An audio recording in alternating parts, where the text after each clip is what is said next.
Fortune 500 company. And that's exciting.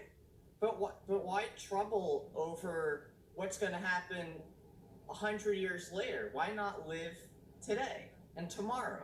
Well, I do live today, and I do live So tomorrow. then why despair over your death or what comes after your death? Well, it's called facing reality. Reality is I'm going to die. The statistics on death are very impressive. 1 out of 1 die. You're calling something that you don't know anything about that's going to happen years and years from now to you reality. Reality is right now. Well, reality includes the fact that you're going to die and I'm going to die. That's not a fantasy. Reality doesn't include what's going to happen after you die because you don't know what's going to happen after you die. You're right. I do not know what's going to happen exactly to me after death. So then why despair over something you know nothing about? Because I am able to observe dead bodies, and they don't communicate, and they get buried, and they disintegrate. And that's going to happen to my body, and it's going to happen to your body. And we're going to lose our ability to think and to communicate with each other and have meaningful relationships. And that disturbs me.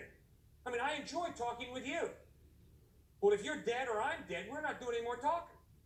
We're not going to build a relationship. That's right. So celebrate your opportunity when you can do it. Don't Good. despair over when you can't. Yeah. Why waste life despairing? I don't call going to a doctor when you're sick and for having insurance and knowing where the best doctors are despairing. I call it thinking through the fact I could get sick. Boy, if I do get sick, I want to prolong my life. I'm going to go get the best medical attention I can. Similarly, if I know I'm going to die, I'd like to think about the possibility of life after death and see if it's available. Wouldn't you? Oh, I think it would be great if there was life after death. Good. But I don't know where to begin determining whether or not such a thing exists.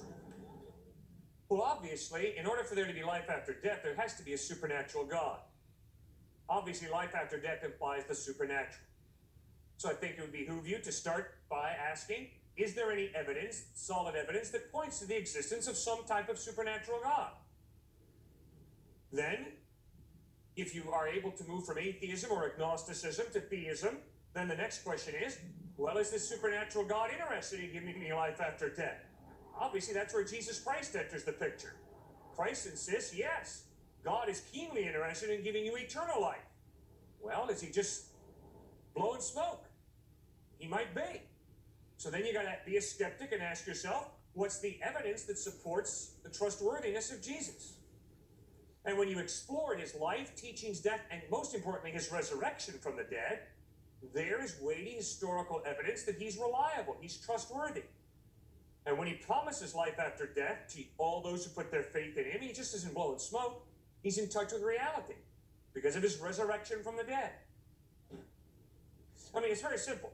If you died and then rose from the dead, I promise to listen very closely to everything you have to say. Really? Because the evidence is you're incredibly reliable. Just because I can do a pretty neat magic trick, you're gonna decide that I'm credible? Yes. If you die, and then really rise from the dead, I promise to take everything you have to say very seriously.